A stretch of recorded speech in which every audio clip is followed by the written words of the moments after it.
Hello there and a very warm welcome to another edition of Channels Beam. I am Victor Matthias.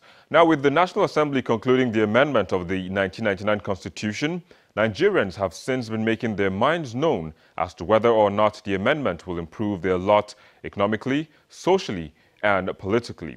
One of such amendments is the reduction of age limit for those seeking political offices, the devolution of powers, and many others.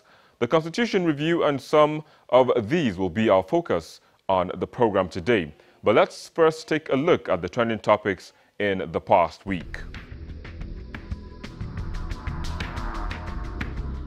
With the 40-day order given by the Chief of Army Staff to his men to capture the leader of Boko Haram, Abubakar Shekau, still in place, the sect has made the trends after conducting coordinated attacks, some foiled and some successful, on military convoys and formations as well as soft targets. Nigerians are wondering whether or not they have been decimated or not.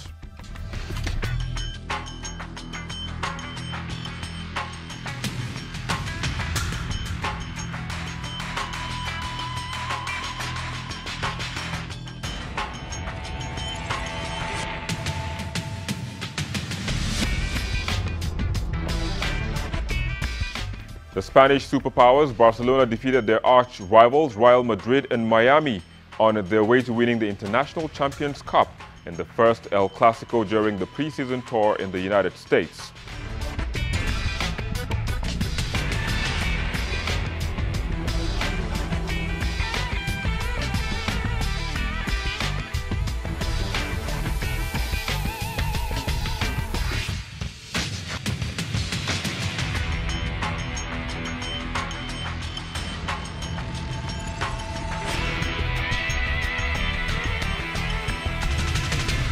Well, those were some of the trends in the past week. Now joining us to look at the Constitution review is an author, Mr. Yinka Ogunubi, who joins us from Lagos, Nigeria, a medical doctor, Victor Bamishaye, and Ben Cosmos, who joins us from Kuala Lumpur in Malaysia. Victor, kickstart the conversation for us today. What are your thoughts on the just concluded review of the Constitution by the National Assembly? Okay, so the constitutional review we just had in Nigeria, the question must be, is it the right step? Or is it just something that was given to us like a just take? You know, in Yoruba, they call it Ajegbama Pamije. Well, any way it may be, it's definitely one way better than what we have had. In my opinion, I think Nigeria should have an entirely new constitution. We should sit down and engage people and find out what is it exactly that we want to guide us. And based on these principles, I think the constitutional review in itself has been faulty, because I have never seen in one place, I've never heard that they engage the citizenry in coming about this constitution. I have never seen them engage people. Another point again is, I don't know, but the Nigerian media, I think, has to take some strokes for this. In Senate clients, when matters like this come up, we don't just hear about the voting. It's not the voting. We hear about the process. We hear about the argument. It is the media that has the duty to show us different sides to what the arguments are and why Nigerians should, what should be the talking point. But no, when Nigerians started hearing of this, especially apart from the not too young to run bill, was when they started voting on these things. How many people were engaged to ask Nigerians, I mean, do we want immunity for senators? How many of these bills were Nigerians engaged in? None. Civil societies, organizations, what were their roles in this? Absolutely none. If there's any other thing, it must be smoke screen. So in its entirety, I think it's faulty, but well, this is what we get. This is Nigeria. So I know I have been an activist for quite a while, and I know that sometimes you don't get the full victory. You just get one, you celebrate it, and you go back to your corner and plan again to fight. Well, thank you for this one victory, but we deserve more. We deserve more. This is just crumbles.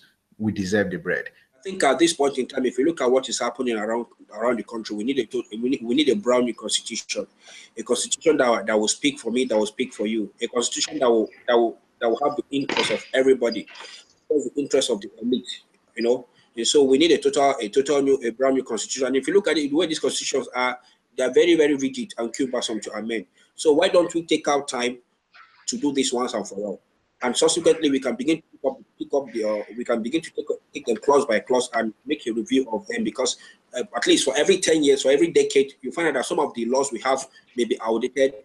We need to update our laws, and as issues begin to unfold. Like if you look at the this kidnapping issue that is going on, we don't really have apart from states now that are passing some bills into law in kidnapping, we don't even have any such like any bill that can take care of any punishment that can take care of kidnapping.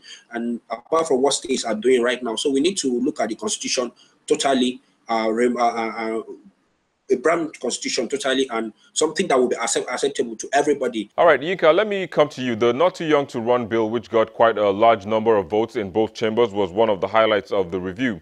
But what exactly do you think about that bill? I mean, I think I've been a little bit public with my views. I've felt that to a large extent, the passage of the bill has been is a good development. I mean, there's nothing wrong in reducing the age of the minimum age by 5 years, but I felt largely that it has been like a distraction, and I have good reasons for that. I mean, first, let me say that I believe that if you can take a bullet for this country, then you should be elected to serve. You know, so I don't even believe that the age of admission should be 25. I think it should be 18. If you can go to war and die for the country, then the country should at least allow you to also serve. But I think that the issues are more symbolic, are more fundamental than a symbolic gesture of just removing 5 years from the age.